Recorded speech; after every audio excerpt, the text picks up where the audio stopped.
تم قادیانیوں کو میں نے بکواس کی تھی کہ یہاں سے دفع ہو جاؤ، لیکن تم لوگ گئے نہیں ابھی تک. یہ وہ الفاظ تھے اس انسان کے پنڈی میں جس نے احمدی کو کلہاڑیاں مار کر شہید کر دیا اسی کی دکان میں. پہلی بات تو یہ کہ تم لوگوں کے بابو جی کا ابو جی کا ملک تو باپ کا ملک تو ہے نہیں کہ تم لوگ دوسروں کو کہتے پھرو کہ یہاں سے دفع ہو جاؤ. دوسری بات یہ کہ یا تو تم لوگوں کی بہت زیادہ قربانیاں ہوتی اور تمہاری قربانیاں ہیں نہیں کوئی، نہ پاکستان بننے سے پہلے نہ پاکستان کے دوران، اور اب جو کارنامے ہیں تم لوگوں کے وہ ساری دنیا کو پتہ ہے.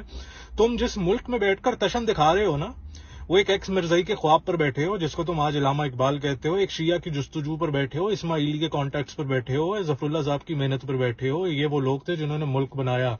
تم لوگ تو آنا ہی نہیں چاہتے تھے ملک میں، تم لوگ تو شرمندگی اور مایوسی سے آئے تھے. تم لوگوں کی جماعتوں نے، تم لوگوں کے مولویوں نے پاکستان کے بارے میں کیا بکواس کی تھی بتاؤں؟ پروسٹیٹیوٹ کا بچہ، کافر اعظم، پلیدستان کے نعرے لگتے تھے دلی گیٹ پر. تم لوگ تو کچھ لوگ مظفر گڑھ چلے گئے، ملتان، جھنگ، مایوسی، شرمندگی ہے، بے چینی تھی کہ اب کیا ہوگا. جس ملک کے خلاف ہم تھے ہم اسی ملک میں آ کے بیٹھ گئے ہیں، اور جو پہلا پتا تمہیں ملا کھیلنے کا، اپنی عزت بچانے کا، وہ احمدیوں کا ملا اور تم نے اس کا بھرپور استعمال کیا. تو جو تمہاری کامیابی ہے پاکستان میں آج، اس کا شکریہ ادا جا کر احمدیوں کو کرو کہ جو تمہاری دکانیں چمک رہی ہیں، تحریکیں چمک رہی ہیں، ختم نبوت چمک رہی ہے. کوئی احمدی پکڑو، اس کے پیر پکڑو اور کہو شکریہ سر، آپ کی وجہ سے آج ہماری تحریکیں، ختم نبوت، مدرسے اور جو کارنامے ہم کر رہے ہیں، آپ نہ ہوتے تو ہماری یہ کامیابی نہ ہوتی. یہ احمدیوں کی بدولت ملی ہے تمہیں. جن کو ذلیل کیا انہی کی بدولت تمہیں کامیابی ملی، اور یہ جو کوٹ اینڈ کوٹ کامیابی ہے تمہاری ضلالت ہے جو تمہیں کامیابی نظر آتی ہے.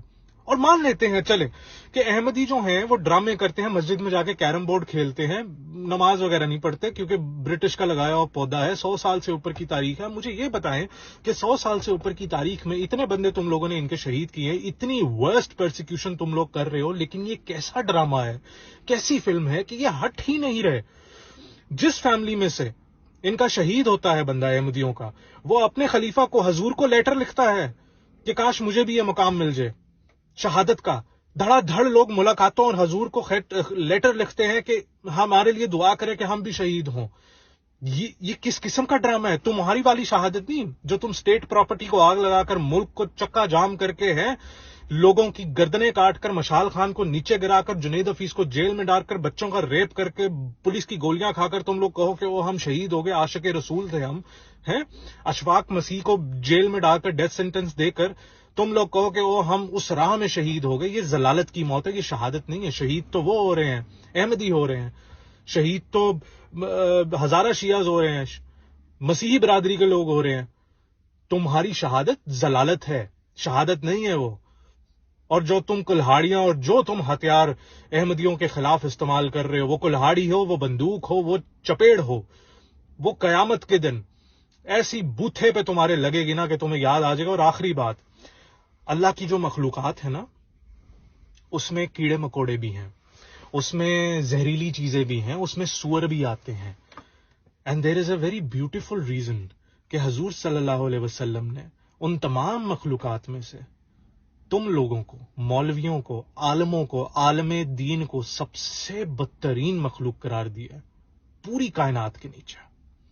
تو this is something for you to think.